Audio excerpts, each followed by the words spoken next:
Siamo a Suvallosu con su maestro Giovanni Marongiu, noto Umana.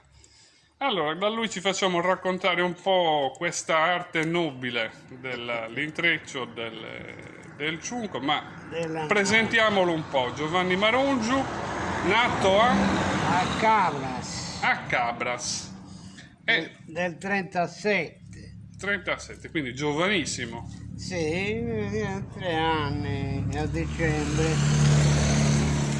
Pescatore per una vita, giusto? 65 anni di mare. Ne avrà visto di tutti i colori, in mare, in barca. Vento, acqua e freddo anche, umidità, già basta. Ha pescato sempre qua a Mandriola, Puzzuidu? No, Torre Grande, ho fatto anche il giro della Sardegna, sono stato in vari posti anche. Ah, ha girato pure.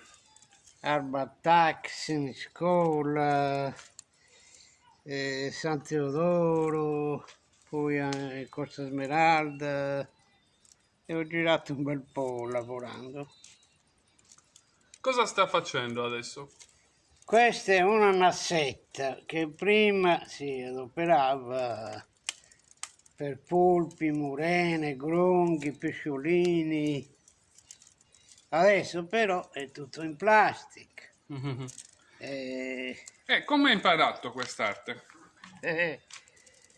Io l'ho vista da mio papà e mia madre. Mio padre è uno dei primi nassaioli di Cabras. 80 anni fa. Quindi da bambino ha visto suo papà che le faceva? Sì. I mestieri erano nasse di giunco, palamiti di cotone e poi cosa c'era? Bombe a mano. I mestieri del povero pescatore era quello. Quanto ci vuole per fare una nassa? Quanto ci vuole fare una nassa per pescare? Una nassa per morena normale, minimo un giorno. Dipende dalla grandezza. Più grande è, più tempo ci vuole.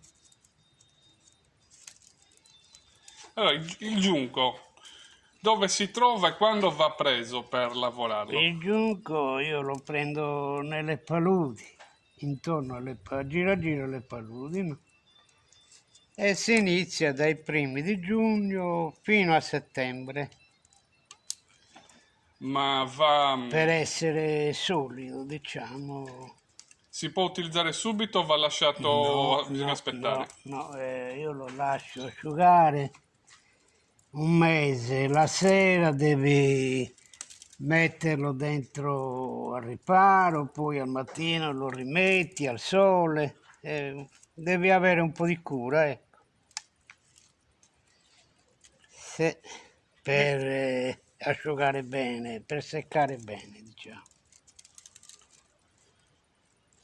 E dopo un mese si può adoperare, quando è bello asciutto, secco.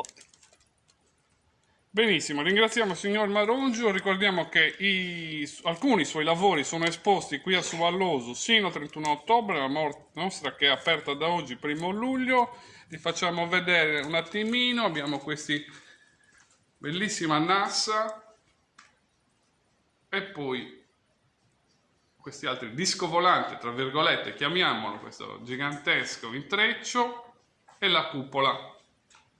E poi tutta la serie di vari cestini e borsette. A Suvallosu dal 1° luglio al 31 di ottobre.